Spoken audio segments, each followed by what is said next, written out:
నాకు తెలిసి యూత్ అంతా కూడా కూటమికి ఓటేద్దాం అని చెప్పేసి చాలా అంటే చాలా ప్రౌడ్ గా ఉండి ఉంటారు. నేను చెప్పి ఒక్క విషయం ఆలోచించండి.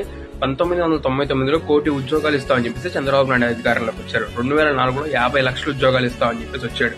కాకపోతే అప్పుడు అధికారం ఇవ్వలేదు, ప్రజలు నమ్మలేదు. మళ్ళీ 2014లో ఇంటికి ఒక ఉద్యోగం ఇస్తామని చెప్పేసి వచ్చాడు, అది ఇవ్వలేదు.